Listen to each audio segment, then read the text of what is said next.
yetu huthibitika kwa mambo yaliyofichika.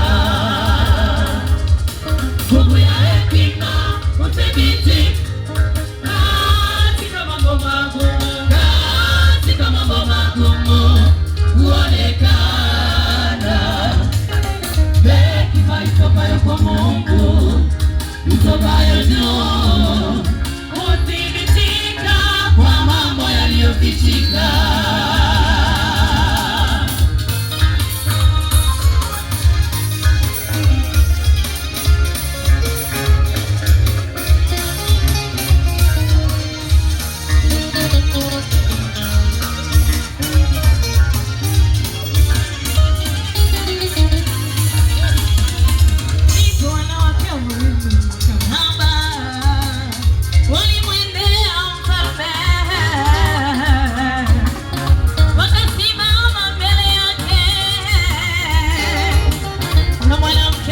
Akasema,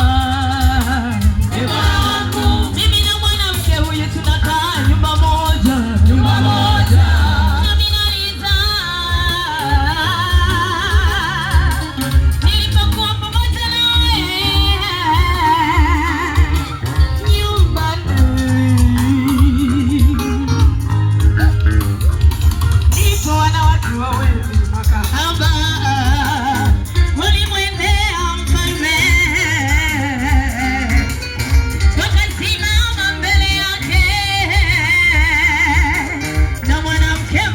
akasema, Bwana, mimi na mwanamke huyu tunakaa nyumba moja, nyumba moja. Nami nalizaa nilipokuwa pamoja naye nyumbani. Kisha siku ya tatu baada ya kuzaa kwangu,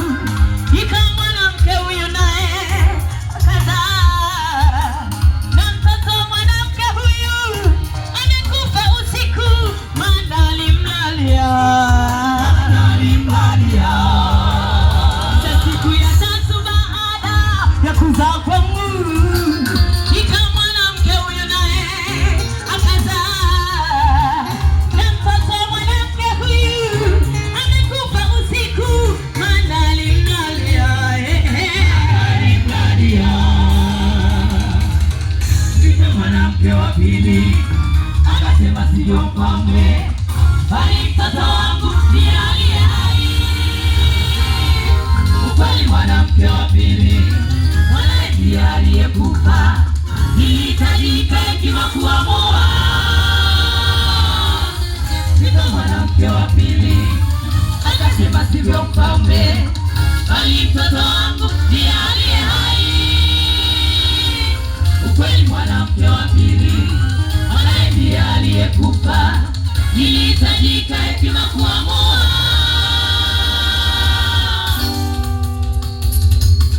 Mfalme akasema, nileteni upanga. Wakaleta upanga mbele ya mfalme. Mfalme akasema, nileteni upanga. Wakauleta upanga mbele ya mfalme. Mfalme akasema, mpate mtoto aliye hai, vipande viwili, mkampe huyu nusu na huyu nusu. Mfalme akasema, mpate mtoto aliye hai, vipande viwili, mkampe huyu nusu na huyu nusu.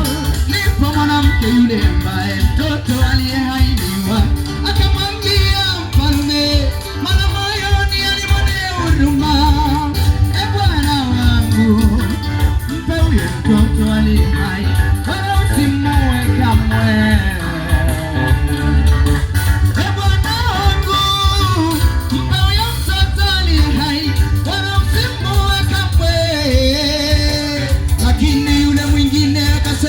Asiwe wangu wala wake, nakate mtoto, nakate tu. Hekima ya Mungu ilitakiwa ili kuamua jambo.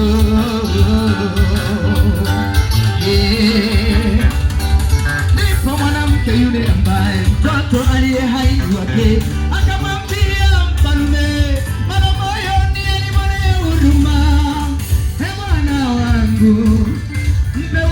mtoto aliye hai, wala usimue kamwe.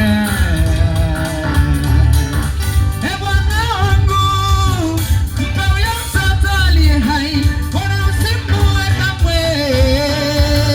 Lakini yule mwingine akasema, asiwe wangu wala wake, nakate mtoto, nakate tu. Hekima ya Mungu ilitakiwa ili kuamua jambo.